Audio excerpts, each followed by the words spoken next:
दोस्तों, अगर आपका 6th फेज़ में चयन हुआ है और आप अपने नियुक्ति पत्र का इंतज़ार कर रहे हैं, या फिर आप एस्टेट 19 के कैंडिडेट हैं और आप 7th फेज़ का इंतज़ार कर रहे हैं, तो आप दोनों के लिए यह जो लेटर जारी किया गया है बीएसईबी के द्वारा, यह बहुत ही इम्पोर्टेंट है। तो आप लोगों से निवेदन है कि वीडियो में बने रहिएगा। मैं आपको बताऊंगा कि यह लेटर दोनों ही लोगों के लिए किस तरह से बहुत ही इम्पोर्टेंट है। दोस्तों, यह देखिए, यह जो लेटर है जो कि जारी किया गया है संजय कुमार, अपर मुख्य सचिव शिक्षा विभाग के द्वारा।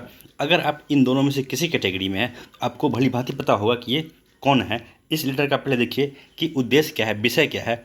वर्ष 19-20 में राज्य के प्रारंभिक विद्यालय में शिक्षक के पद पर नियुक्ति हेतु प्रमाण पत्र सत्यापन के संबंध में, यानी कि अगर आप 6th फेज में हैं और आप अपने ज्वाइनिंग लेटर का इंतजार कर रहे हैं, तो आप लोग देख लीजिए कि गवर्नमेंट पूरी तरह से एक्टिव मोड में है और गवर्नमेंट भी चाह रही है कि जल्द से जल्द आप लोगों के सर्टिफिकेट का वेरिफिकेशन करवाया जाए और आप लोगों को नियुक्ति पत्र दिया जाए। और जैसे ही वेरिफिकेशन होगा, नियुक्ति पत्र मिलेगा, तभी जाके 7th फेज़ का ज्वाइनिंग शुरू होगा।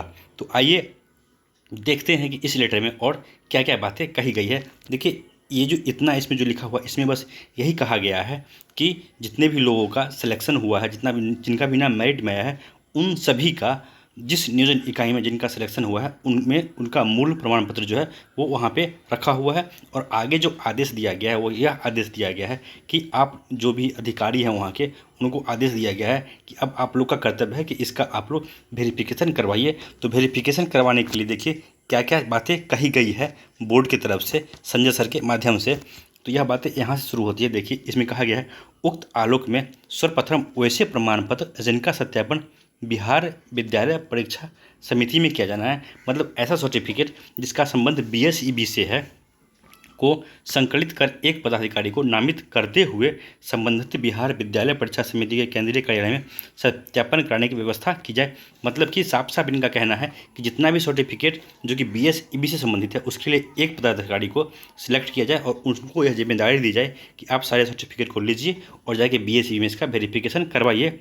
आगे देखिए कहा गया है, इसके साथ ही वैसे प्रमाण पत्र जिनका सत्यापन राज्य अंतर्गत विश्वविद्यालयों से किया जाना है के सत्यापन के लिए प्रमाण पत्रों को विश्वविद्यालयवार संकलित करते हुए विशेष दूत के माध्यम से सत्यापन की कार्रवाई सुनिश्चित की जाए। मतलब कि ऐसा यूनिवर्सिटी जो कि बिहार में है, उसके लिए एक अलग से विशेष दूत, मतलब एक अलग से पर्सन को अपॉइंट किया जाए और वो विद्यालय में जाए और इन सर्टिफिकेट्स का वेरिफिकेशन करवाएं। आगे इसमें कहा गया है, इसके अतिरिक्त राज्य के बाहर के विश्वविद्यालयों के प्रमाण पत्रों का सत्यापन की व्यवस्था भी विशेष दूत के माध्यम से की जाए, ताकि अभ्यर्थियों को सभी प्रमाण पत्र का सत्यापन शीघ्र पूरा किया जा सके।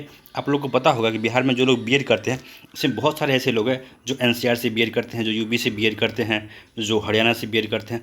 तो जो लोग बिहार के बाहर से बीएड किए हैं, उनके लिए कहा जा रहा है कि एक विशेष दूत की व्यवस्था किया जाए, ताकि वो जाके उन यूनिवर्सिटीज़ में इनके सर्टिफिकेट्स का वेरिफिकेशन करा सके। तो आप लोग देख लीजिए कि 3 स्तर पर आपके सर्टिफिकेशन को वेरिफिकेशन करवाने का काम शुरू किया जा रहा है। पहला स्तर कि जो बीएसईबी से वेरिफिकेशन, उसके लिए एक अलग आदमी को अपॉइंट किया जाए।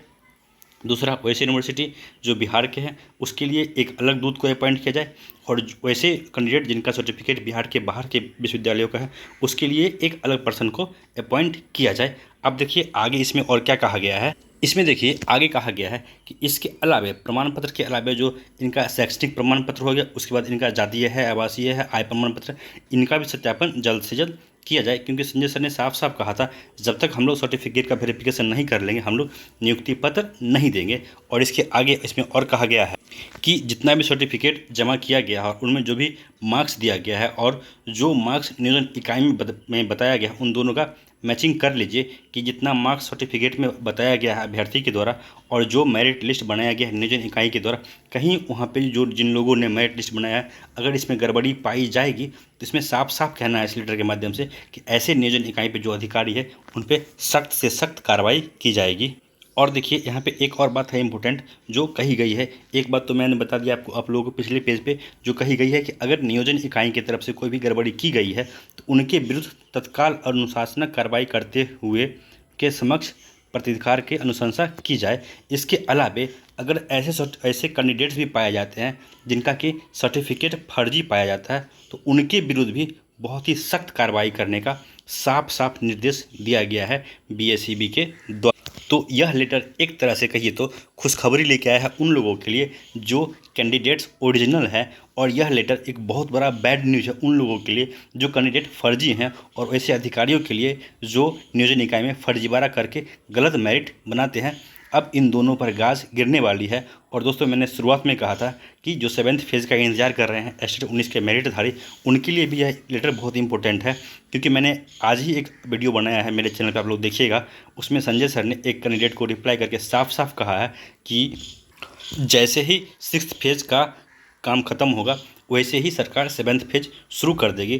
तो अगर आप मेरिट में हैं और 7th फेज़ का इंतजार कर रहे हैं तो थोड़ा सा इंतजार आपका लंबा हो सकता है, क्योंकि इस साल उम्मीद कम है, क्योंकि इस साल तो मुझे लग रहा है कि 6th फेज़ का ही नियोजन चलेगा, और 7th फेज़ का नियोजन जैसे ही 6th फेज़ खत्म होगा तुरंत इसका सरकार के द्वारा शुरू किया जाएगा। तो आप लोग पॉजिटिव रहिए, आशान्वित रहिए, सरकार आपके लिए काम कर रही है। और जो लोग मेरिट में हैं वो लोग पूरी तरह से पॉजिटिव रहें और होपफुल रहें, आपका नियुक्ति हो या नियोजन होगा ज़रूर। दोस्तों, इस वीडियो को देखने के लिए धन्यवाद। अगर आपको वीडियो पसंद आया हो तो चैनल को सब्सक्राइब कर लीजिएगा। धन्यवाद।